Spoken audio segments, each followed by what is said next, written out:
Good afternoon, everyone. Welcome to the meeting of the Children and Young People's Overview and Scrutiny Panel on Thursday, the 24th of July, 2025.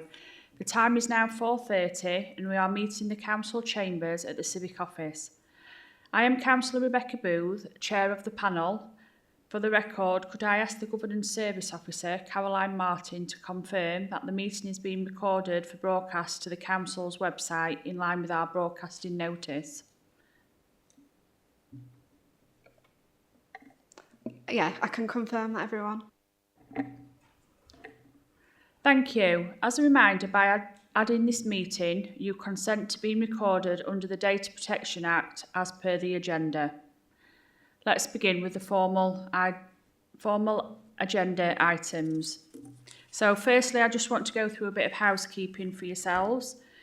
If we have a fire alarm, because as we're not expecting a practice, if the alarm sounds, can all present leave the building as quickly as possible by way of the nearest exit to the assembly point in the public square outside the cast, beyond the fountain, away from the Civic Office. No roll call will be undertaken. Thank you. If anyone has any mobility issues, please wait in the refuge area at the top of the stairs where the emergency evacuation lift is located, and use the intercom situated to the left-hand side of the lift doors to call for the assistance. Mobile phones. I would also like to ask everyone and to ensure that your mobile phone is switched to silent mode, please. Filming of the meeting. This meeting will be audio-visually recorded and will be available to view on the Council's website and YouTube channel. Can I ask all those present to use their microphones to ensure the audio can be captured? Any members of the public entering the Council chamber are accepted that their images will be retained and broadcast by the Council. If there are any public in attendance, if any member of the public or press is intending to record or film any part of today's meeting, please ensure that this does not disturb the conduct of the meeting. If you are visually recording, you are requested to only focus on recording the meeting. Could I please start with introductions? So could everyone please introduce themselves? Thank you, Chair. I'm Lee Goltz. I'm Service Director for Children's Services and covering early help, early years, partnerships, amongst a few other things. Hi everyone, I'm Claire Cardwell. I'm Head of Service for Skills at the City of Doncaster Council. Good afternoon, Martin Owen, Strategic Lead for Education. Good afternoon, Rebecca Wall, Service Director for Children's Social Care. Good afternoon, Courtney Halsby, Participation Officer, and I lead on the Doncaster Youth Council, members of Youth Parliament, primary ambassadors, duty at mayor, and anything else sort of youth voice in between.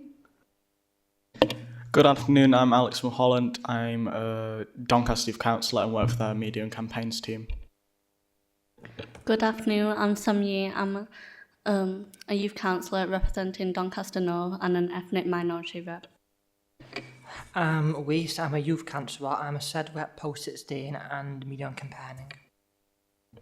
Hello, my name's Sam O'Brien. I represent Sir Thomas Wharton Academy and Youth Council.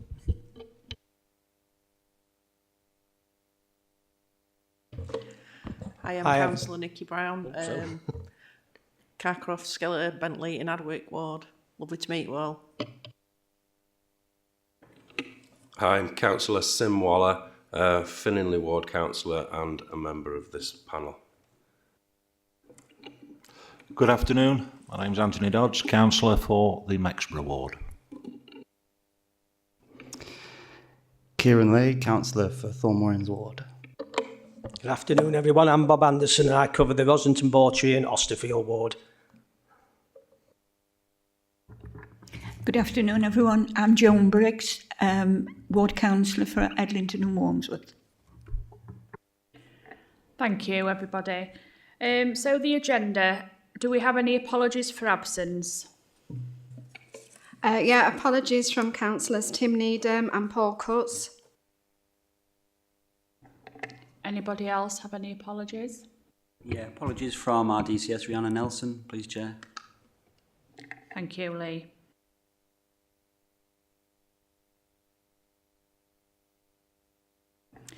So we need to consider the extent, if any, to which the public and press are to be excluded from the meeting. There are no issues on the agenda which would require exclusion of the press or public. Declaration of interest, if any. If you have any interest, please declare this, and form will need to be completed following the meeting.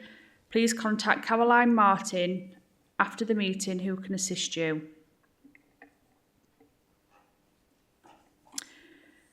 So, do we have any public statements? No members of public. Thank you. So we now go on to the minutes of the Children, Young People Overview and Scrutiny Panel meeting, which was held on the 13th of March 2025. Are they any agreed? As they are agreed as correct, recorded. Agreed, Chair. Everybody second that? We shall now proceed to item 6 on the agenda. So I'd just like to hand over to yourself, Lee, to provide a short overview of what's happening. Yeah. Thank you, Chair. Afternoon, councillors, and thank you for inviting our youth councillor here today. We're going to talk to you about all the amazing stuff we do, and hopefully by the end of it, you'll be equally as impressed as we always are when we see them. We have the very difficult job of following them, unfortunately, because they always tend to blow us away, so we're very looking forward to what they're saying. Also, Rebecca, Martin, Claire and I are excited that we've been able to present our report around children's services that identifies the scope of what we do, the numerous statutory responsibilities, our priorities and progress to date, and we look forward to answering the questions later. Thank you, Chair. Thank you, Lee.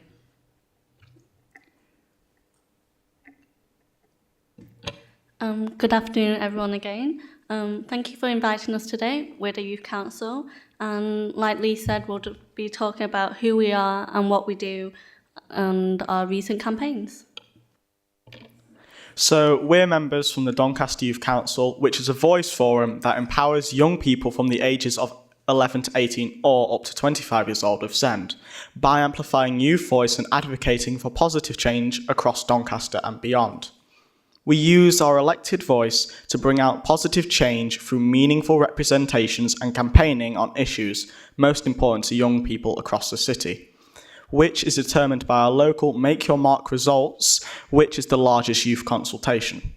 We meet with decision makers such as MPs, cabinet members, partners, directors, internal and external services, and many more.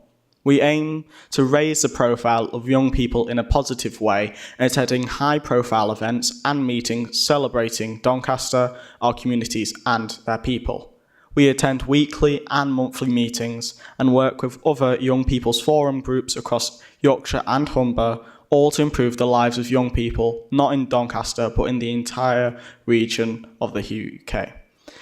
The role provides us opportunities to learn, grow and develop our skills in confidence, working with others, civic pride and working with people from all different backgrounds.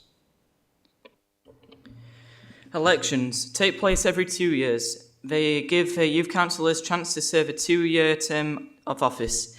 Candidates complete applications forms via Google Forms or paper and are elected via a pupil vote within schools, sixth forms or colleges. Schools can have 2 seats. Schools with sixth forms can have 2 seats, recommended, 1 being school, 1 being sixth form, and colleges can have 2 seats. We also allocate seats for people from specific forum groups and backgrounds, such as SEND, care experienced, young carers and home educated. We also have area reps for young people representing the area where they live. Members of Youth Parliament, also known as MYPs, are elected to the Doncaster Youth Council for 2 years and commit to more responsibilities outside of the council. They meet with local councillors and MPs and government ministers working towards the set priorities for the UK Youth Parliament.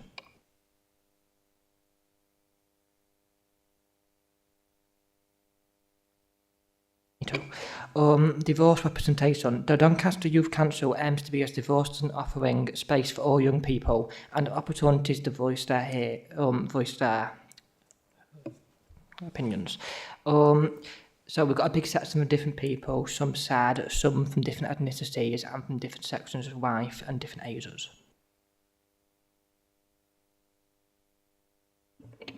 Make your mark. As mentioned previously, we work on local priorities set out by Make Your Mark.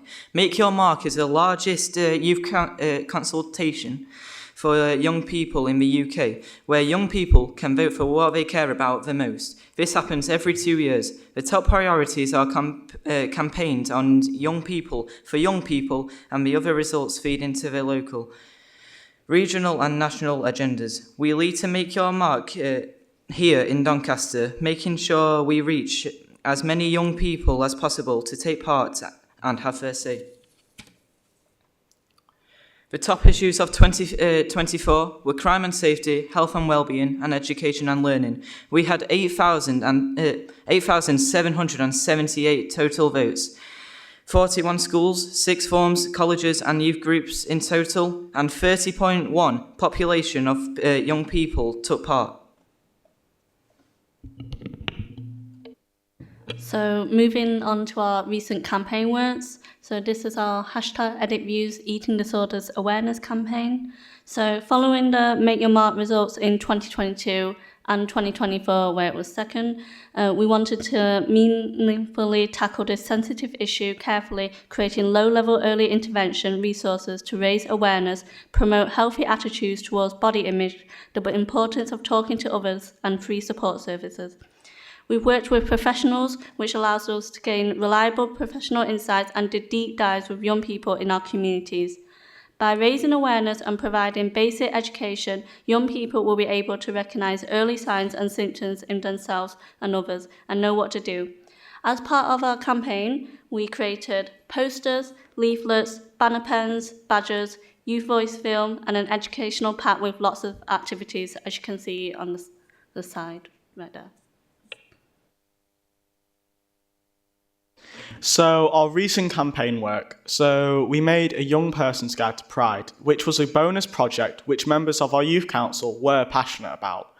Finding inclusive and relatable resources is often a challenge across young people.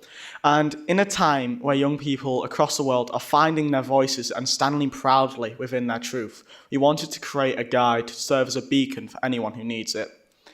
It was a leaflet with educational and informative and includes key sectors which young people feel is the most important, such as the history of pride, Stonewall, messages of hope from the young person to a young person for helplines and services. The leaflet itself was an award winner at the MJ Awards in 2025 for innovation in building diversity and inclusion. Recently, we've also made a trusted adult guide to pride. This guide exists because young people told us it was needed. It's rooted in young people's lives, experience, and they co-developed to shine a light on the absolute and immense impact of having a trusted adult in our lives who listens without judgment, with compassion, affirming who we are, and they stand by us, which can be life-changing. The aim is to empower trusted adults to understand how to be better allies and advocates and listeners to enjoy and help young people who may identify as LGBTQ+. Our recent campaign work, The Choice, Crime and Safety. In 2024, our local Make Your Mark campaign revealed crime and safety was a top concern for young people. We deeper and consulted with young people. We had many issues arise, but most common were bullying, planned fights and getting jumped, being a bystander, peer pressure, knife crime, consequences, antisocial behaviour, don't know what to do, and do it in a situation. Our aim is to complement the early innovation work that is already happening in Doncaster to empower young people to think critically about their choices and impacts of their actions. Education and highlights the importance of making safe and responsible decisions when faced with difficult situations and the ripple effect it has on them and those around them.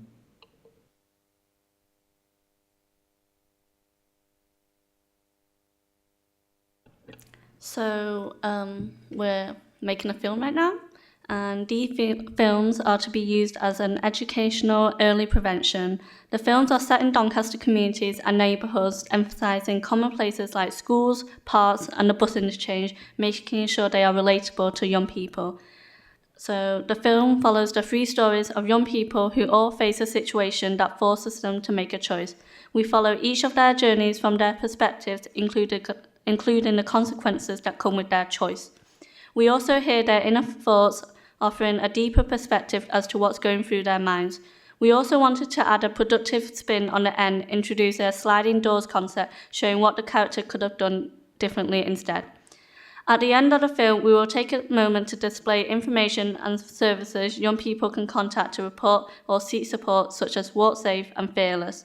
We hope the film will resonate with young people, providing a realistic backdrop for the characters' struggles and decisions, emphasising that the characters are just normal young people from Donny like them.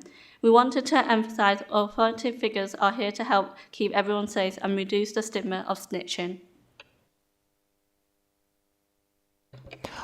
Our other campaign work has been campaigns such as Reduce Domestic Violence, a forum about coercive control and behaviour and awareness for young people around that. And other ones have been stuff such as More Than Just a Head Yarn, where we launched the Hyacinth Boxers pod site for emergency Hyacinth products, which was placed in youth clubs and community buildings.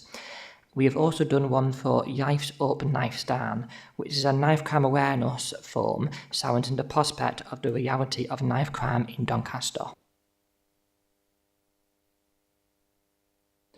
So we have many other form groups. So within the partnerships and engagement team in the council, where we sit, they have lots of other opportunities for children and young people to have their voices heard. So we obviously have the Youth Council, which empowers young people to champion youth voice and campaign for positive change. We have the Young Advisory Panel, which helps shaping and improving the services across Doncaster for children and young people. We have the Young Commissioners, which they make sure commission services meets the need of children and young people in Doncaster. We also elect a junior civic mayor who represents the local children of primary age across Doncaster and ambassador from the town. We have Diversify, which raises awareness and support for the LGBTQ+ young people across Doncaster. We also have the Primary Ambassadors, which represents local schools to make sure children of primary age have their say and their voices are heard. And finally, we have the Amy Girls, which is the Ethics Minority Girls group. It's a safe space to come together, socialise and to work on positive projects. And that's who the Youth Council are. So any questions, please ask now, or you can contact any of our socials right there. The QR code is a link tree with all our socials, and we're very active on Instagram, so please give us a follow. Thank you.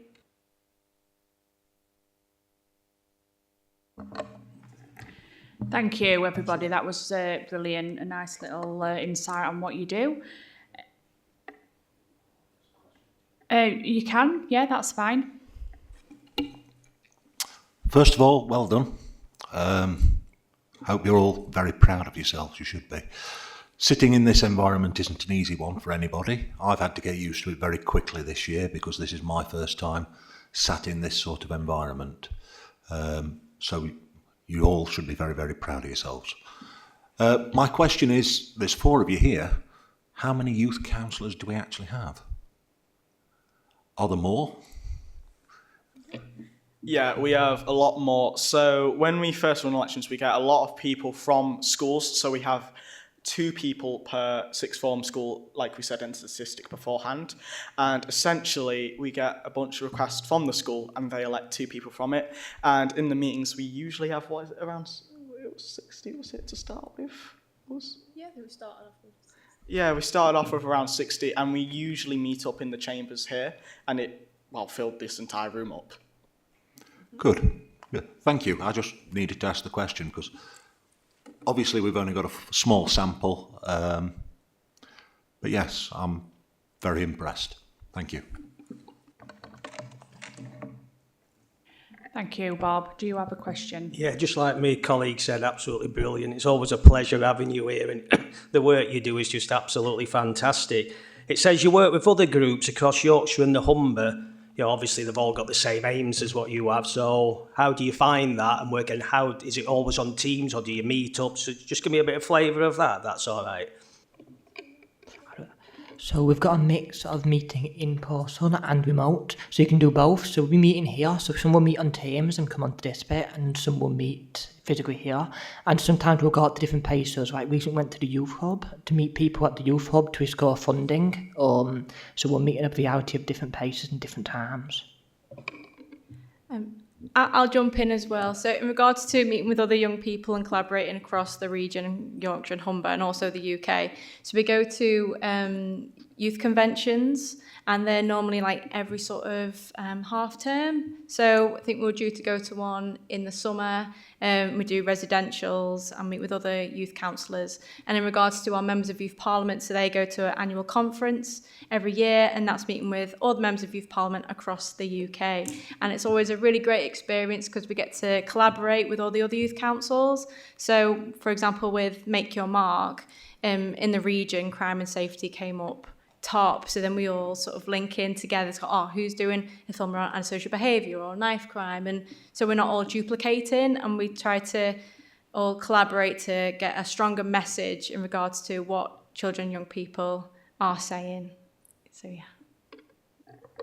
Yeah, I was interested when I was reading your top 10 issues. If it was a quiz, just shows what I know. I'd have got some of them wrong. Some that were near the bottom, I'd have put at the top if it were a quiz. So, yeah, that was really interesting. And obviously you mentioned confidence and that through this, and you can just see that, you were all brilliant. So thank you. Councillor Brown, do you have a question? Yeah, I just wanted to say thank you very much. Absolutely fantastic, all of you. I do have kind of a question to ask. It's sort of like, do you know when we get young people and where there's antisocial behaviour, what do you think causes that? Is it, and how do you think we can help young people so, in that way, so they don't want to do that, be antisocial and stuff? If you get my meaning. I think it's mainly like just following like bad influences, like even like if that's on social media, if it's just like other friends and they're trying to fit in. I think it's just them trying to think for something what they shouldn't be. Thank you.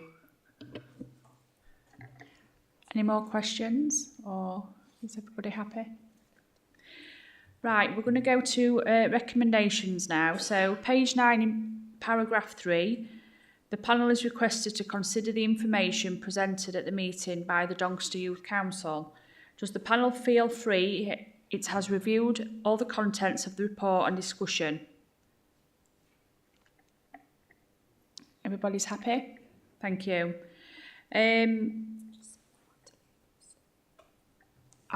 Do you want to leave or do you want to stay for the rest of the meeting? That doesn't include Julie.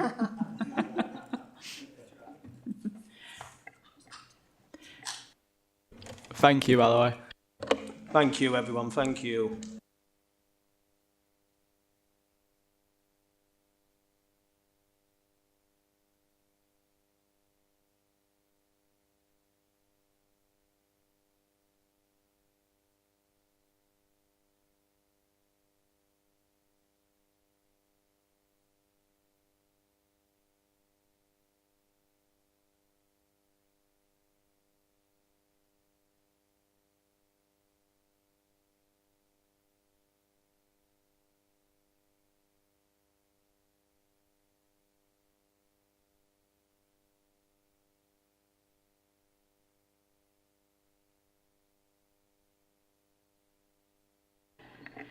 So now we're going to item 6, which is statutory duties and priorities.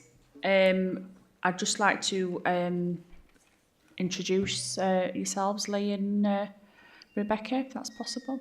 Thank you.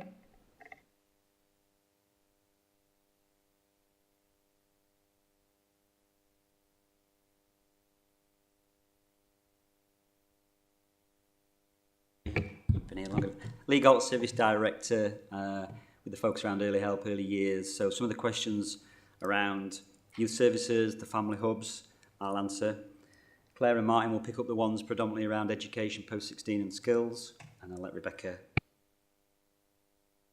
Yeah, I'm here to represent children's services, obviously, and a little bit in relation to EHCPs, because I'm currently supporting Jane Creswell.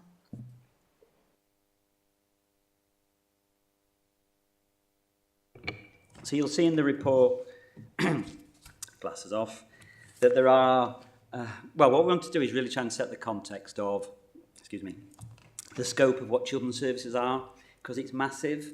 And we lived and breathed it for a number of years, and we were just conscious as new committee members, it might just be helpful to set a little bit of the scene. So we have a range of things that we have to do, and they're called statutory responsibilities. There are over 200, and by definition what that means is that we have to do these things. There are other things in children's services we don't have to do, but there are certain things that we do have to do. And that includes we must have a Director of Children's Services, who is Rihanna Nelson. She's sent apologies today, excuse me, because she's had some planned surgery and we're hoping she'll be back in the next few weeks. We have to have a lead member, and you'll all be familiar with Councillor Sue Farmer.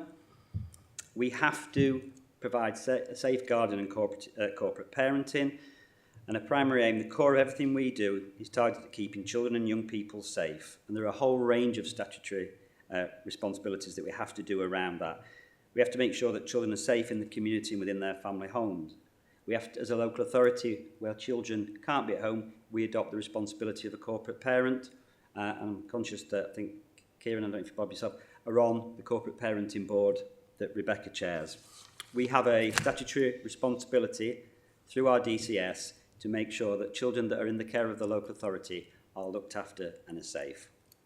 There are a number of statutory responsibilities we've got around education and skills, and those include school attendance, ensuring the admissions process and making sure children get an admission into a school, education safeguarding, making sure that children are safe in schools, ensuring children with additional needs or children unable to attend a mainstream school get access to a good alternative provision that meets their need.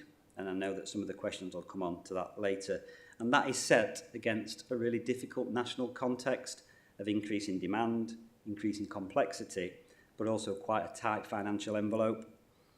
There are extended duties around the virtual school head teacher, which is linked to children in care, and a whole raft of others.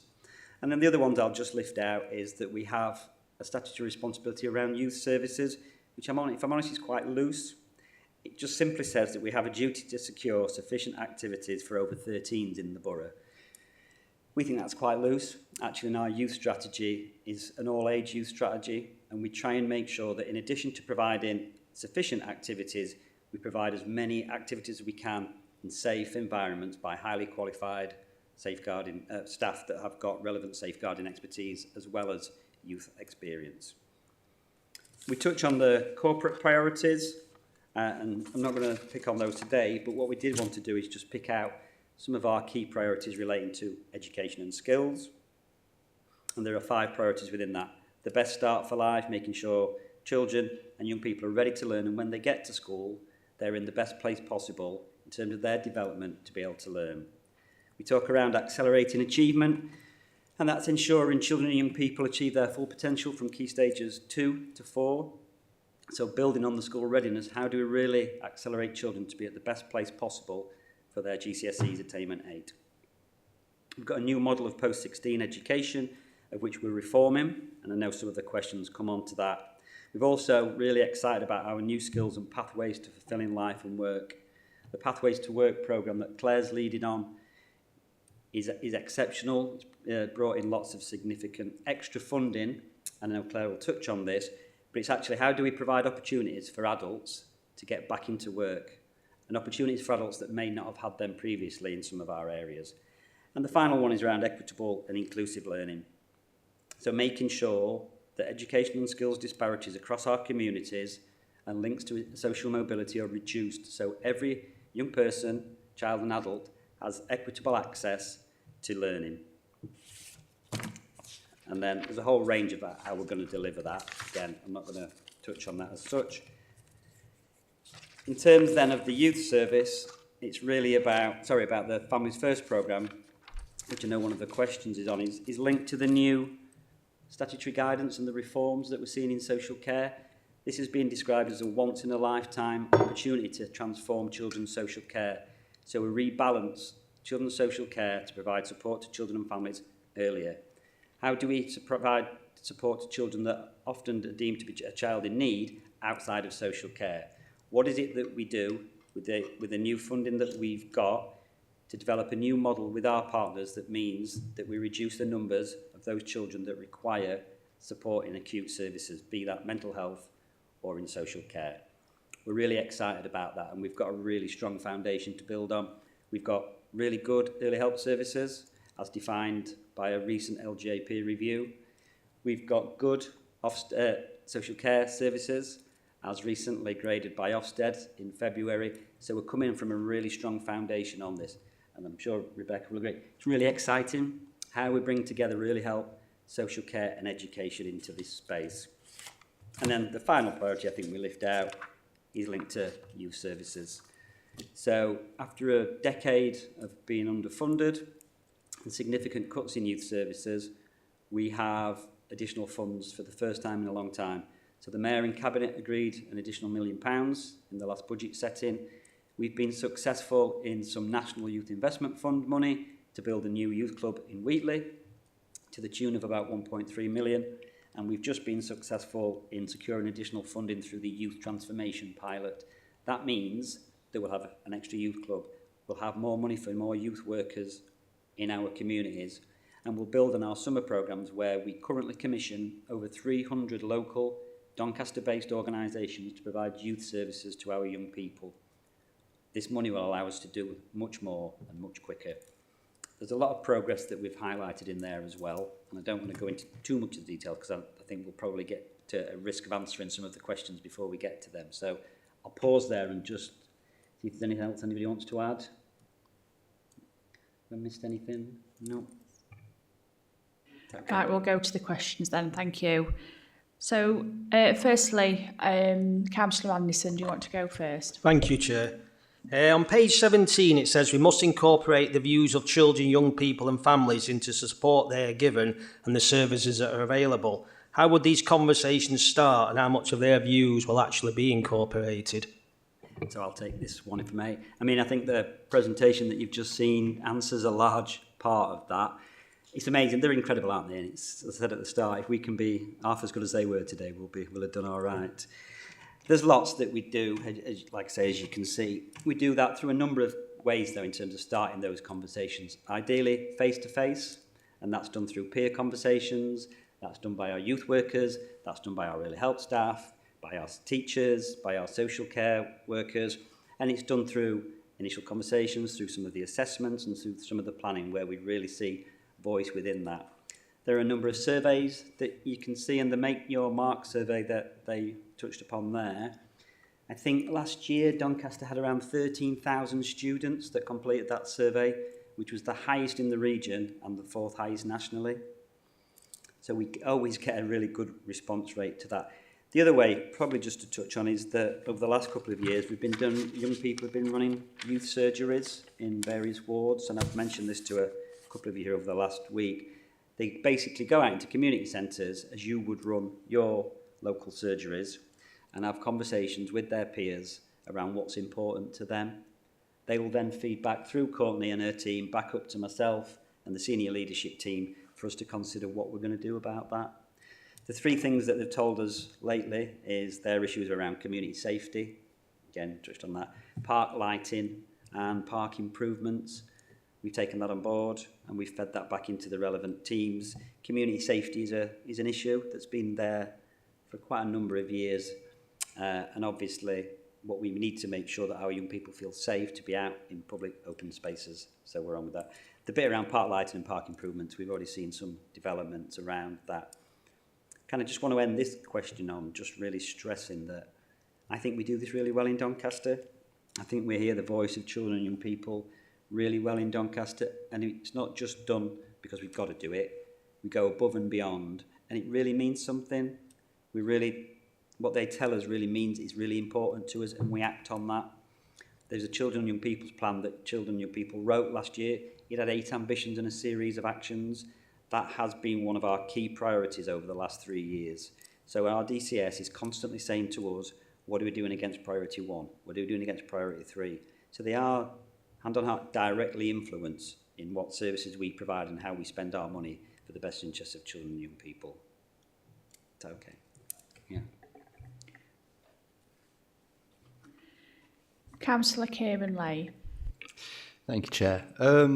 This, just a reference, this is the Best Start priority, so page 18. With the government's announcement to roll out family hubs across every local authority in England, offering parenting support and youth services, how will Doncaster integrate this into existing family hubs? For example, over 40,000 visits noted. And what additional resources are needed to support 500,000 more children nationally? Me again. I've got one more than I will shut up. So we're very lucky in Doncaster that we retain such a strong family hub offer. So through the periods of austerity, lots of local authorities had to make some really difficult decisions about closing their children's centres and the old Sure Start centres. We didn't. The Mayor and the executive team made a conscious decision to continue to invest core council monies into our early years offer and our family hubs. We retained 12 family hubs. We've got 3 in each locality. If you haven't been to them, I would encourage you to let us know and we'll take you on a visit. They are inspiring. You see phenomenal work that's happening there around parental support, around mother and baby clinics, around talking together, play therapy sessions that encourage families around speaking, which is post-pandemic, around language, around vocabulary. Right on cue, my daughter's ringing me, apologies. They are amazing. We have over 40,000 visitors, like you say. And we know that they're good, and we know that they're good because we ask people and they tell us over 98% of people that went to a family hub described having a positive experience, and they would recommend that to a friend that they should go and find that support. That's incredible, really. We're also cited by the Department for Education as best practice, and we're one of the pathfinder areas in the north, in the country, to receive additional funding based on the fact we have a strong evidence-based and we are seen as best practice. So in terms of the new strategy, I think we're really well placed. There's further work to be done to unpick the strategy. There is, in principle, agreement for the continuation of Family Hub and Start for Life funding for the next 3 years. We think that will allow us, in the August financial settlement for local authorities, we think that will allow us to continue to enhance our offer. For us, it's not necessarily about more family hub buildings, it's around building that outreach. So for those parts of the city that don't have a building as such, let's build on the 37 other buildings that we use for outreach. We use community centres, we use churches, we use lots of other areas so we can get out to families that aren't able to get to us. In terms of the 500,000, this relates to the early years aspect of the family hub offer. And nationally, there is a target that there needs to be 500,000 more childcare providers across the country. So in Doncaster, that equates to 995 extra places. We've currently achieved a growth and expansion of 679 places, which is 68%. 510 of those are in private sector or childminders. The other 169 are in our school-based nurseries. So we're really making inroads and we're confident we'll hit that target. One final thing I'd like to end on is the quality of the provision that we've got and the new ones that have already been Ofsted inspected is incredibly high. So 95% of our day nurseries are rated good or outstanding by Ofsted. 99% of our childminders are rated good or outstanding by Ofsted. So we've got a really strong offer. And the uptake of the 3-year-old to 4-year-old national funding to be able to access a childminder for up to 30 hours a week at no cost to parents is significantly above the national average at 95%. We are supporting the sector with the funding that we get nationally, with around about 95% of that money being passed directly through to our childminders and our providers. We are making sure that we have a growing, sustainable, high-quality provision because we think that 0 to 5 years is incredibly important. Okay. Thank you very much. Thank you, Councillor Lay. Councillor Nicola Brown. Yeah. Following on from the previous question, you talk about increasing levels of parental engagement. So would you say in the past there's not been enough? No, I wouldn't. I think our parental engagement has been really good, but we can always do more. There's always more we can do. We do lots of engagements in lots of ways, and I'll give you an example. Coming back to the family hubs, between April and July of this year, 91% of our young people under 5 are registered with the family hub. 84% of those have at least gone once. And every time somebody goes to one of our family hubs, we've got the opportunity to have that engagement. We have lots of face-to-face engagement. We have surveys, we have closure surveys. 63% of our population that are registered with the family hub are going more than once on a regular basis. So there are lots of ways we engage with parents. That is through kind of the early years. But I'm sure Martin will update, or would back me up on saying this, should I say, is that schools regularly have that engagement with parents. Think about how many times I speak to my children's school around just various things. Our social care colleagues have that regular parent engagement. It's crucial for us that we hear the voice of children, young people and their parents, because actually we are the custodians of taxpayers' money. We have an obligation to provide the best services we can for our children and families. And hearing parents' voice is one way that we can make sure we do that. Okay. Thank you, Councillor Brown. Councillor Anderson. Thank you, Chair. About the accelerating achievement priority, it talks about recruiting and retaining the best teachers and leaders. So quite simply, how will you go about recruiting and retaining the best teachers and leaders? Thank you for the question. As you know, there is a challenge nationally around recruitment and retention of education staff in general, including support staff. And whilst we acknowledge that our multi-academy trusts and our maintained schools and our single academy trusts are the direct employers of teachers and support staff and therefore are responsible for their own workforce strategies, we work really hard across the partnership to try and work together on that so that we've got a shared strategy, which is one of our priorities, why it's one of our priorities in our education and skills strategy. And what this means in reality is that we offer direct support, especially to maintained schools around recruitment and especially to governing bodies around head teacher recruitment. That we offer best practice support and training to schools and to head teachers around both recruitment and retention. We have developed a framework for the retention of teachers which schools use in order to evaluate their own practice and to be able to identify ways in which they can do that better. But we also have a raft of activities that aim to make sure that people can get the very best out of the system and their time in Doncaster. So, for example, we have a Doncaster leadership programme, which has trained a number of leaders into headships over the course of the last 3 years, which has been externally evaluated, which is working really well, which we'll build on over the course of the next couple of years. And a really high quality professional development offer for teachers as well. So that includes for early professional support, but also for networks and really strong offers in terms of training for areas like special needs and safeguarding through our networks and our frameworks in that area. On top of that, we're really pleased that we work with support staff in schools, and this is a much neglected area around recruitment and retention, and that's certainly a challenge for many schools nationally at the moment.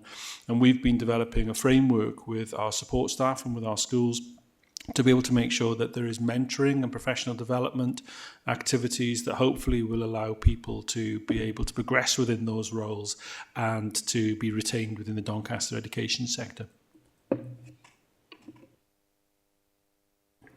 Thank you, Councillor Anderson. Councillor Kieran Lay. Thank you, Chair. Just following up from Bob's question, Accelerate Achievements Priority, page 20, paragraph 22. A positive picture for attainment at early years foundation stage and key stage 2, particularly key stage 2 reading and maths. It is concerning that at 16 plus key success indicators of GCSE maths and English grade 5 or more was only 43%. What are the secondary schools doing to increase this percentage and accelerate the progress from Key Stage 2 to Key Stage 4? Thank you very much for that question. I think the first thing to say is that year on year we have had improved outcomes at Key Stage 4, which is very good. And that with those grade 5, we call it the basics measure, we put English and maths together, we have seen that improvement of 5% last year, which is good, but still behind the national average, even though we've been closing the gap, and we closed the gap last year by 2%. And what that really is represented in, though, is that when you look at the wide range of Key Stage 4 measures, essentially our Progress 8, which is the big measure around how children do, came in line with the national average, even though we've got a more deprived community and more children with low prior attainment. So that's satisfying, but our secondary heads are keen to make sure that they can improve that basics measure. So working with secondary heads earlier this year, we set up a working group on exactly how to improve those things. And what we could see in Doncaster was there are some schools who have a really good performance in English and less so in maths, and some the other way around. And so what we've done is we've paired up those schools to work together so they're able to coordinate and to share practice so that they can move that on. And they're very optimistic as a group of secondary heads about having progressed the overall outcomes around English and maths for this September. Thank you, Martin. No further questions from me, Chair. Thank you, Councillor Lay. A new model of post-16 education, which is page 21, paragraph 23, are the increases in higher education destinations rates created by high value / good employability higher education qualifications? Thank you for your question, Chair. I think yes, and a combination of our work to improve access to higher education in the city, which I'll outline. So HE provision delivered through the university campus at Doncaster College has since 2023 also housed the Institute of Technology, so the IoT I'll refer to. The provision's got a strong vocational focus with higher technical qualifications, which are a new introduction to the provision market. Degree apprenticeships being offered as well as degrees themselves. And the establishment of the IoT in Doncaster, I think, marks a significant milestone for the city, bringing high quality, higher level technical education and training back to the region. So I think that is an important factor. The IoT is widening opportunities in higher education by offering flexible and affordable qualifications to adults of all ages, and local employers committed to strengthening their workforce and addressing the lack of diversity in some parts of the science, technology, engineering and mathematics sector. There's a wide range of HE courses as well at the campus, which I'll not go through in detail, but there is quite a wide range of opportunities, I think, in Doncaster, coupled with the introduction of the IoT. That's really important. But on top of this, on top of the high quality offer, I think we're really focused on an area of work providing positive impact on university and HE access and destinations, which is our zero gravity programme. So the City of Doncaster Council continues to invest in zero gravity for Doncaster students, and it's an online platform which provides support to students to access higher education and university places. So on the platform, students receive online mentoring from current undergraduates and access to live and recorded content and to support their applications to the university of choice, including admissions tutors and employers. So they're all really engaged in this platform and providing support to young people to access the university of their choice. This support is something that most Doncaster students would not normally have access to and boost their chances of gaining a place at in higher education. Over half the students using the platform at the moment in Doncaster are the first in their family to go on to HE or university, and many are eligible for free school meals. So Doncaster Council are the only local authority to invest in this platform, and it really widens participation to give all Year 12 and 13 students access to support.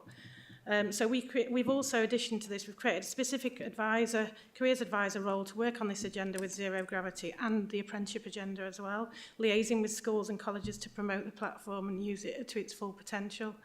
And we've got dedicated support that we've invested in from Zero Gravity to help schools to make the most of that opportunity.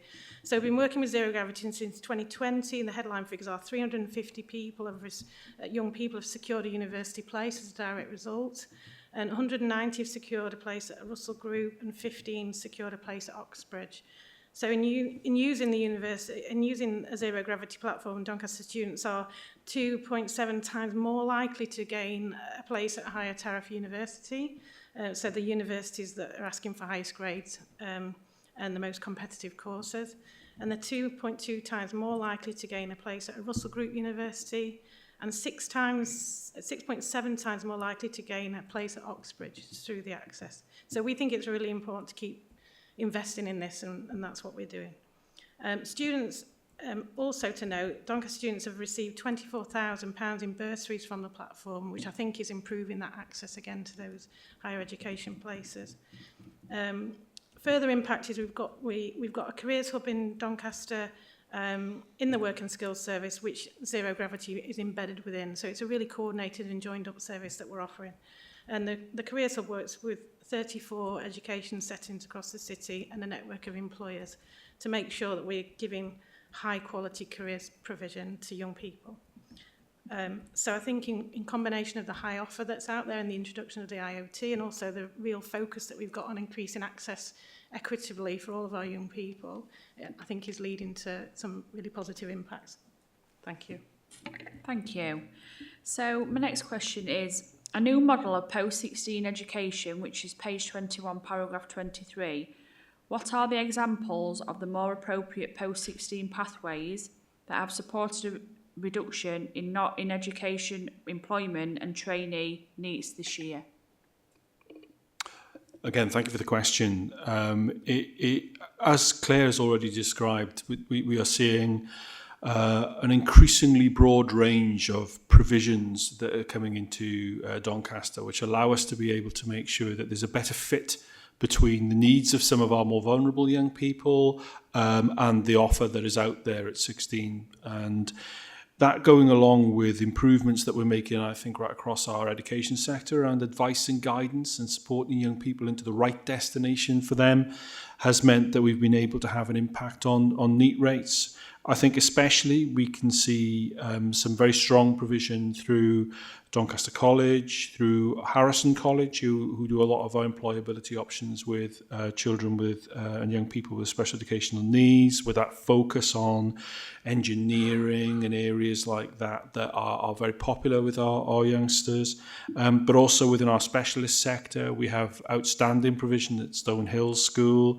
Increasingly, we're seeing youngsters opt to go to the Communication College and the Ridge, which are funded through our high needs provisions.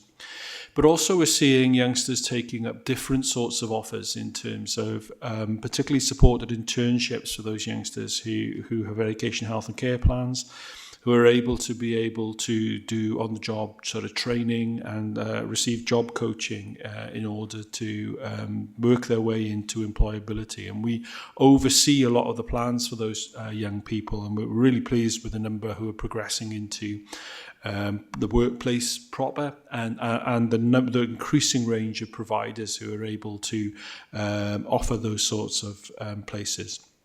Our future sufficiency plans are going to identify an expansion of places in that sector, really, to be able to improve further the amount of vocational options and specialist options for those young people.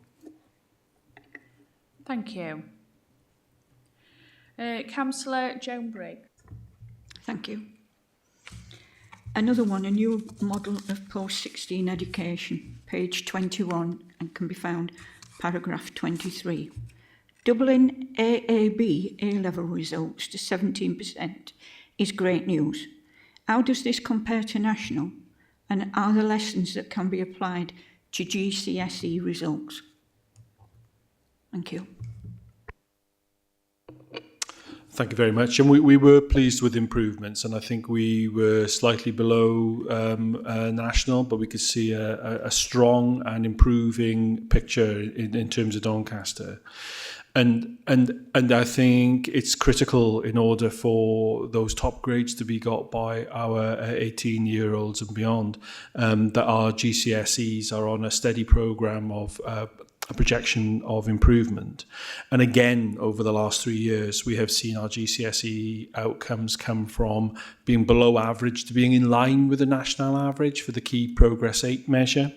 And as I've said already, whilst there's a need to slightly improve that basics measure, the English and Maths together, to be able to get to the national average for that, when you look at the children's progress in Doncaster from their starting points, it's good to see us just in line, slightly above, depending on which measure and which group, for most of our groups, including our vulnerable groups and our deprived groups. So we can see that development, and I think, as I've described earlier on, what we can also see is how our secondary schools are working together to be able to identify areas that could be improved and to support each other with making those improvements. And of course, we return to scrutiny later in the year in order to be able to report back on what those outcomes look like.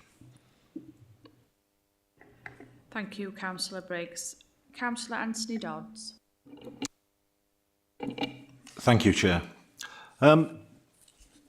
So, new skills and pathways, fulfilling life and work, page 21, paragraph 24. Given the employability is significantly increased by having GCSE English and Maths grade 5 plus or equivalent, what are the levels of adult engagement in further education to gain these, and is this an area of focus? Thank you for your question. I think adult learning isn't a key area of focus for us. So I'll outline that we're going to see a lot of growth in that area for us over the next year. So the Council's Adult Family Community Learning AFCL service delivers support to adults who are 19 plus to access learning, to increase skills and move on to further learning, employment and self-employment. And that includes the delivery of English and Math provision up to level 2. So that's GCSE equivalent, but a lot of that is functional skills, so it's just slightly packaged differently to the GCSE approach. So, however, it should be noted that we are quite a small provider in this space in terms of the council provision. The colleges are the main providers of English and Math for adults. However, I don't have the data about the kind of engagement within those external provision, but I do have some insights from our council learning. So currently we've got 169 learners working to improve their English, Math and English for speakers of other languages, so ESOL as well. And this is a 6% increase this year in our Maths and English provision overall. That doesn't include additional one-to-one provision that tutors provide, so that's in addition to those figures. So individually, Math provision increased by 7%, 4% increase in English that we've seen. So this forthcoming academic year, the service will receive a significant growth, which went through Cabinet recently, with an increased allocation of 640,000 into our adult skills, from Adult Skills Fund into our service. So that's taken our allocation and our budget to spend on adult learning to 1.45 million for this next coming academic year. And in addition to that, 340,000 additional funding is going across to DN colleges. They already have, I think it's 3.5 million, so that's a top-up of 340 to expand their provision and meet demand as well. So the additional funding for AFCL will see the service expand its curriculum and focus on providing skills to help Doncaster residents to increase their employment prospects and thriving in life. And I think learning is absolutely crucial to those employability skills, as you kind of outlined in your question. So we've got 4 key delivery strands which the growth will enable us to move into. So that's skills for life, family wellbeing and volunteering, digital and sector skills. So residents will be able to really see clear pathways into employment through our provision. So the proposed growth builds on our existing core offer, but Skills for Life will focus on ensuring residents can increase their skills in math, English and ESOL through hands-on real-life curriculum, giving them skills that they can use in everyday situations, as well as the formal level 2 functional skills to support progression in work. Sector skills will allow learners to step into a work sector that they've maybe been interested in, but they don't have an experience or knowledge around, with a clear progression route again. Sector skills is building interestingly on our innovation funded activity, which is live at the moment, which is about getting into childcare. So we bid for additional funding with adult family learning, recognising the need and the demand, as Lee outlined. It's critical around getting people the sufficiency of childcare provision out there, and it's a real area of interest for adults to move into that sector. So the sector skills is really taking the learning that we've taken from the innovation funded getting to childcare provision and applying that to other sectors, and obviously embedding that math and English learning at the heart of the service as well. All learners are assessed for their digital needs as well, and a learning plan's put in place to help them through their learning. So work continues to embed work and skills into communities, and as Lee mentioned, under Pathways to Work, that's a real current vehicle for us to coordinate our work and skills offer across the city. So as part of that activity planned for the coming academic year, we're really looking to utilise Remake Learning, which hopefully you've all heard about. If you haven't, I'm sure you will get involved in future Remake Learning activities. And that's really about engaging people into work education skills support, utilising learning from previous Remake Learning activity, including Mexborough. We've done some real intensive work in Mexborough, and Learning for Life Week in Edlington that we held in March this year. So that's really about trying to make sure that people are inspired and engaging in accessing opportunities, including our adult learning provision, including maths and English. So I hope that answers your question. Thank you. Thank you very much.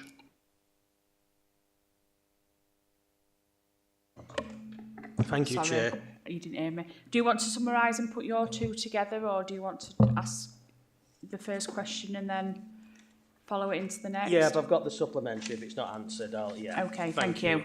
Yeah. On page 22, paragraph 25, the mandate for LAs to hold a statutory elected home education register is helpful. How long will it take to complete and check such a register, given that parents did not have to engage previously? What are the powers to intervene, and can parents appeal? Okay, so for some of it, you've heard us talk about elective home education before. I think, as you've quite rightly alluded to, Councillor Anderson, Doncaster does have quite an effective elective home education register already. We work really closely with partners, we work closely with schools to make sure that they engage with us to tell us if a child is stepping into elective home education. And that allows us to have quite a robust register of those children already. However, the new legislation is really clear that it is now mandatory. And we do know, we're not naive in Doncaster, there's a small number of families who make an active choice to really live a bit off-grid. They don't want their children involved with professionals and services. So we know that this might create some tension for them. They're a very loud group as well within the social media and saying this is our right, this is our choice. But we do appreciate that that will mean that over time our numbers may grow, but we are hoping that we have the mechanisms in place to actually start to bring them into the fold in terms of what we already do to support around elective home education. The legislation is quite interesting though, because it doesn't make as explicit as it could how we enforce attendance if there are concerns. So the legislation starts to suggest that where a child, there is vulnerability, where there are concerns around safeguarding, that actually the local authority can step in and refuse to allow a parent to deregister their child from education. It then steps us into how do we enforce attendance. Now we do actually have attendance supervision orders. They've actually been around, I think, since 1996. I don't know that off the top of my head. The wonderful Jane Creswell has given me that information to be able to say we've got a system, and there's a suspicion that that kind of order will be brought back into play under this legislation to say schools, you could use this to try and work with schools and parents and obviously other agencies that work around that child to be able to make sure they are seen, that they are educated, and that wherever possible they're engaged in school if we think that is the right way forward. There's also some work for us to do at a safeguarding point about actually when that needs more effective social care intervention as well. So we're trying to make sure there's a real continuum of support. Pragmatically, there are a number of other pieces of work, again, that we already do, such as visits to electively home educated children by the team. There are measures in place to look at the quality of education and to do a bit of an audit with parents about what they're doing, what they have in place. So we do have a reasonably good foundation. However, we know that the Act will achieve royal assent probably the end of this year, be in place potentially by next year.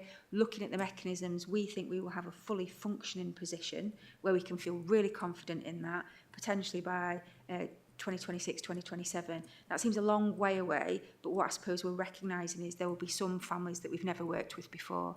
We don't expect them to be massive numbers, but we do expect there to be some. And actually it's looking at and understanding how the legislation works and connects with what we've already got in place. But I would say that I think we're in a positive place because we do already track a number of those children and that we do go out. And I think, you know, we've referenced before where we have got concerns around the quality of that education. We do push, we nudge, and we refer back into services if we need to.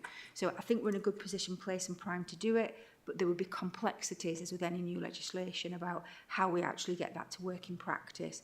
And it's going to take a whole team around the child. It can't just be we leave it to the EHE officers or it's just left to children's social care. It will be how do we work together and how do we work in the community with that family, is what I would say. So if I can provide any more clarity. I think you've sort of answered me supplementary question there anyway, so thank you. Thank you, Councillor Anderson. Councillor Nicola Brown. Thank you, Chair.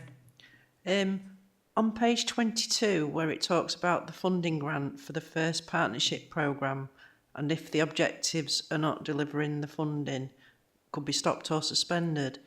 But if you are working closely with the Department of Education, the Home Office and Department of Health and others, are you confident it will reach its objective? Thank you, Councillor. It's just a standard term of condition that come from DFE on that and a number of other grants that just gives them licence that if they gave us the money and we just didn't do anything with it, they could take it back off us. In answer to your question, yeah, we're pretty confident we will. We are, as mentioned before when I set out the context of the priorities, we're really up for the family's first transformation. We think it's the right thing to do. We think it's the right thing to do for children and families. And we know that because they've told us. So historically, sometimes children and families tell us that they have to tell their story more than once through multiple assessments. Sometimes they tell us they get passed from service to service via referral, when actually they just want the continuity of having a relationship with a single worker. And sometimes they tell us they'd like that support earlier.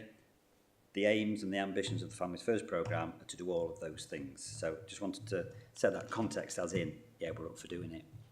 We've already made some really good headway around it. We've got new governance arrangements in place, which is a bit of the dull stuff, but actually is the infrastructure that we need just to oversee our delivery. So not only will DFE hold us to account, our DCS and ourselves will hold us to account through a programme board and a number of work streams that sit underneath it. We have to return quarterly to the DFE about our progress. We submitted our first report last month, and that was more of a bit of a state of the nation. Where are we and what do we intend to do and by when?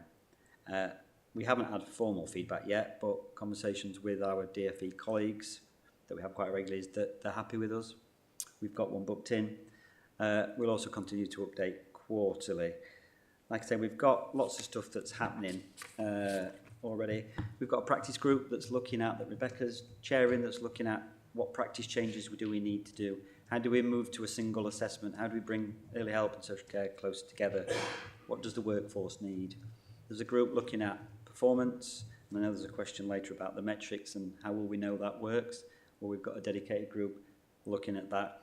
And then there's a transformation group that I lead on that's very much implementing the changes and the co-design with children and families and partners and doing quite a lot of the socialising it to people in health and the police and families and what this means. So, yeah, we're pretty confident. There have been pathfinders across the country that have been running this for over a year. We're partnered with Warwickshire, who've actually delivered it really well, so we can pinch some of their ideas with pride. And also Rebecca and I are well positioned because we're leading on some of this across the region for Yorkshire and Humber. So not only have we got insight to what we're doing here, there are 13 other local authorities that we're supporting that we can take learning from as well. So, yeah, if we're sat here in a year's time and we haven't done it, then we've failed badly. Chair. Thank you very Just much. a supplementary on that, please. You can, yeah, Councillor. You said you submit the updates quarterly, so how quickly would you get the reply back to say you're on that update? Oh, when did we submit the first one, Rebecca? June? End of June? Was it the 27th of June? No, that's been printed on your mind. Yeah, 27th of June. We got an email back from Jason at the DFE this week to say they've received it and they're going to book a meeting with us. Well, ideally it would have been the next week or two, but August throws up a few holiday periods. I think, Councillor Anderson, if they weren't happy, we would know. Normally, you know, I think the next one's due in October. Yes, yeah, we would expect to know certainly within 4 to 6 weeks after each one. But there's, you know, if we don't know that we're not on track with the DFE telling us, then there's something wrong. We'll know. What I would say is that some of our partners that sit on our programme board have people, you know, from other areas like Doncaster College or health, and what they're saying is that they feel that we're quite far forward in some of our thinking and discussion. We're still trying to take them on the journey with us, but what they're saying is that you're bringing us in, you're talking about it, you feel that you've got ideas that you're implementing. I think Lee's touched on in the report that we've got a pilot running in North because we recognise we've got quite a few referrals in North from families sometimes didn't want to engage with us on a statutory level, so kind of targeted that area. And that's working really well, and that's allowed us doing it on a small scale to test what we want to do on a bigger scale without setting the whole workforce on a train that you then have to pull back on. So it's been really useful for us, and I think because we're open and sharing our learning approach with others as well, they take that on board and go, oh, that sounds exciting. So we've got a real will in the partnership, which is really good. Really good feedback from school particularly, recognising that our agendas align around inclusion, attendance and things like that. So that's what I would say, that what we're getting back in terms of messages is we're on the journey. Everybody's doing it a little bit different, which will be interesting. We're keeping our eyes on Ofsted reports as well, if you're interested. Dorset have just had their full ILACs. They're one of the pathfinders. So that allows us to understand how the regulator's looking at the changes as well, which is really important reputationally for us as a council, to say it's not just about getting it right for kids. There is always a way that the regulator wants to make sure that we're doing it in a way that they also feel is safe. So that's what we're trying to balance and triangulate against. Yeah, I think just the point I was trying to make, you'd want to reply fairly quickish on your updates just to make sure you're on the sort of, right path, yeah. We would hope, absolutely. And I think there's a little bit of learning both locally and regionally and nationally is that this is a massive piece of transformation. The government's put additional fundings to it. They've been piloting in a number of pathfinders. Interestingly, we didn't have any pathfinders in the Yorkshire and Humber. I don't know the reasoning for that. But I think central government and the DFE are still kind of finding the way around this and how best to implement and monitor it, because there will be such local variances about what you've already got and what you need to move towards in terms of your offer, that it's not just a one-size-fits-all. So they can't just go, by now you should have done this, or by now you should have done that. And maybe, if we're being kind, then to the DFE, because this is the first one and it's very much around understanding where each of the local authorities is in terms of their starting line, it might be taking them a little longer. So that's okay. Thank you, Councillor Anderson. Councillor Brown, did you have any further up to that question? Thank you. Councillor Waller. Thank you, Chair. So just referring to page 26, paragraph 45, where it states that progress to date, it says that the timeline of assessments completed within 45 days in Q4 of 25 is the highest since 2021 at 96.2%. My question is threefold. What is it that you're doing differently then to achieve that success with regard to decision making and the support? What thing or things changed on the run up to Q4 of 25 that enabled you to do that? And just for comparison, your benchmark of 21-22, how would it have sat then how many days would it have been then, and what would its percentage have been then? Okay, so assessments is me, so because it's obviously social work assessment. So in terms of 2021, I think what we've noted is that Doncaster's had some workforce instability for a significant period of time. And one of the biggest things about improving assessments and timeliness is having the right workforce capacity to meet the demand that you've coming in through the front door. So if you've got enough workforce to respond, sometimes you're more focused in terms of you can meet it within the scope of your business, can't you? What I would say is that sometimes I acknowledge that assessments might take longer than 45 days because families have complicated lives and sometimes things ebb and flow. You might have lots of people to talk to. And we've recognised that we want to be able to get the assessment pulled together so that families and we all share the direction, but we don't just start the intervention at the end of an assessment. So we're rolling the intervention as we go. That's really important. We've got the right workforce in place to try and make sure that we can meet the demand that we have in the system. We've got a much more settled and stable workforce, so that's actually really much easier to manage. At one point we had a wealth of agency workers that were coming and going, sometimes every 3 months, every 6 months. If you think about 45 days and it's actually 45 working days, that's a significant chunk of, you might have changed social worker in that time. So part of it is got a much more settled workforce. I've only got about 4 or 5 vacancies that I've not recruited to. When I came 2 years ago, I feel like I'm saying this all the time, it was over 40. So we've really settled the workforce down, got the right capacity. It's been quite high, it's been steadily increasing over the past year to 18 months, but I just think we wanted to celebrate that actually, even though we're doing quite a high number of assessments still, the timeliness is solid. It means we've got a settled workforce and it means hopefully we're achieving. Our managers have a really good data performance network dashboard, so they're also tracking the assessments as they move through. Some can be quite short and sharp, as I say, some are longer, but we want to make sure that we can be having that conversation with families in a timely way to say this is your onward journey. Your assessment marks that pause around where to next. Is it no more of us? Is it that actually we think you need some help, or is it that we think you need significant support because there's real concerns? So for us, we think it's really good. And then we try and make sure that we are passionate about those caseloads. So how much of our staff got? Can they manage what they have? And can we create not just a timely assessment, but a quality assessment as well? So we do a lot of auditing. So we're not just looking for that timeliness. We do deep dive into the ones that go over and go why. And then sometimes what we discover is that might be the right decision.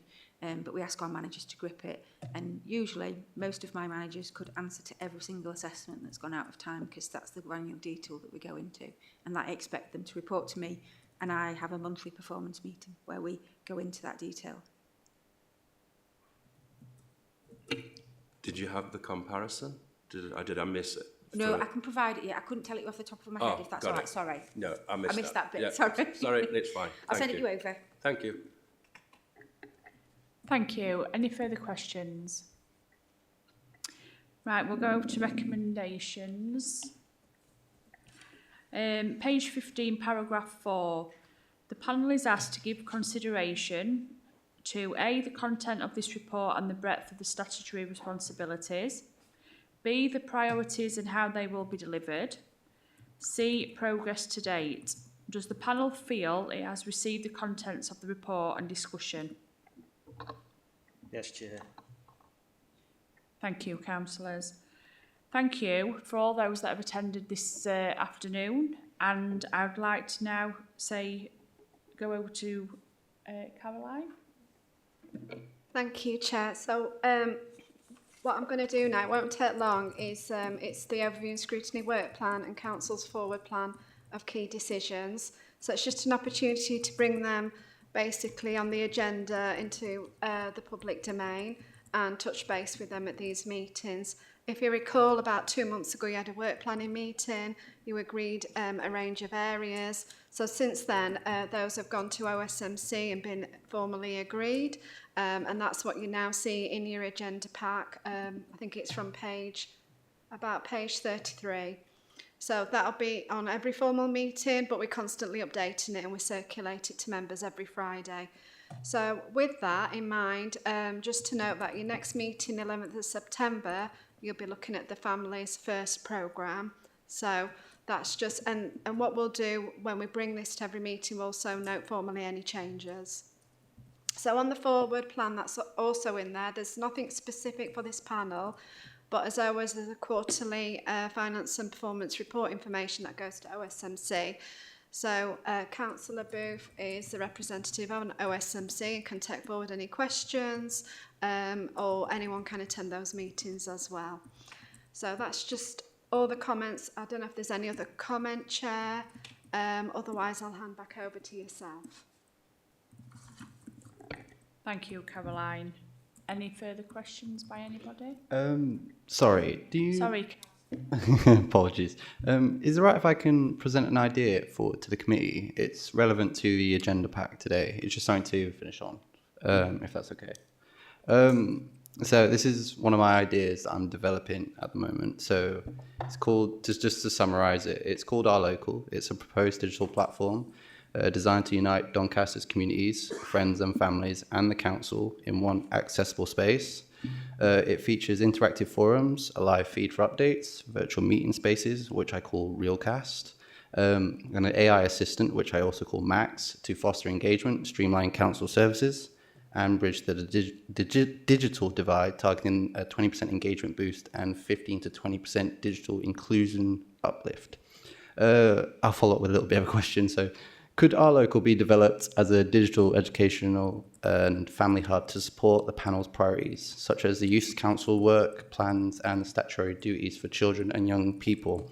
Now, I'll quickly just follow up linking the agenda pack. So, for Doncaster Youth Council work plans, agenda item 6, Our Local's forums and Realcast can host youth-led campaigns, or could, apologies, and which includes crime and safety, eating disorders, etc., amplifying the youth council voice and supporting their goal to make Doncaster the most child-friendly city.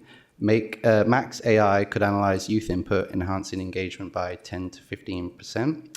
Statutory duties and priorities, agenda item 7. Our Local aligns with statutory responsibilities, e.g. education safeguarding, by offering Realcast for family support workshops and Max AI for tailored resources, supporting the 30% efficiency target and the education and skills 2030 strategies focus on equitable learning. Family First Partnership Programme, Realcast can facilitate families' help teams and co-design sessions, improving early intervention and reducing care escalations as piloted in North Doncaster. Digital inclusion with voice guidance and offline access. Our Local addresses the 30% digital skill gap, aiding the 84% of good level of development in early years per reports, targeting 100 to 150 new digital users in the pilot. The pilot plan would be simple. It's just any ward within the borough. So for example, I said Thornmoor ward. The pilot would be 500 to 1,000 users, Q4 2025. We'll test these features with AWS Exploring support, offering a scalable model for all wards. That would be all. Thank you very much. Oh, I've still got my microphone on. Sorry, that was me being really bad acoustics. What I would say, Councillor Lay, is I think there's some really interesting conversation going on in the council at the moment about platforms that already connect. So I think maybe a conversation with our comms lead, but also we've got a technology governance board, which I'm the social care rep on. So that discusses everything technology based. So I've been today actually to talk a bit about a platform that we could potentially use, and Steph, who leads on comms, talked a bit about it connecting with the one that the council have already kind of invested in and growing. And this might be another branch of that can connect in. So I think it might be really good if we can connect you with Steph in comms and TGB. Would that be all right? And I think there's definitely a place that I love that you brought it here to children's about how it connects our young people, because I was talking about the Care Leaver app, believe it or not, that we discussed at corporate parenting yesterday, and that idea of how we get young people, residents invested in things. I think the council's also up for AI investment in. Actually, that can save officer money if we get it in the right places and it feels still responsive and engaging. You know, if you lose the face and it becomes not everybody's comfortable. So would that be all right if I connect and link into that group? That'd be great. Thank you very much. Lee, do you want to come in there? Please, if I may. We've been doing some really exciting work about trying to develop a multi-platform. I'm not very technologically minded, so you have to forgive my language. Multi-platform virtual youth hub. So I'm really interested. They do it brilliantly in Finland, actually. How do you engage with those young people that, since the pandemic, are no longer willing to go into a public setting or a youth facility, but actually want a game and want some of that opportunity to have that peer support? Because we know that actually the principle of a youth club is around being safe and inclusive. It's around building confidence. It's about building relationships. It's about building language. It's about taking risks. But actually, that's part of growing up. Some young people aren't going to do that in a youth club anymore.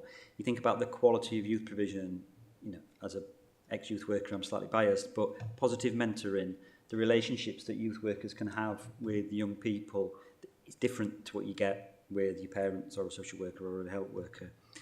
We've developed a prototype, really, about how we can do that using VI, headsets, your phone, your tablet. We got to a point where we were thinking about where we might go. We need some quite significant investment. I guess I'm waffling now, but the short answer is, could we have a conversation about outside of that? Because I'd be interested to get your views.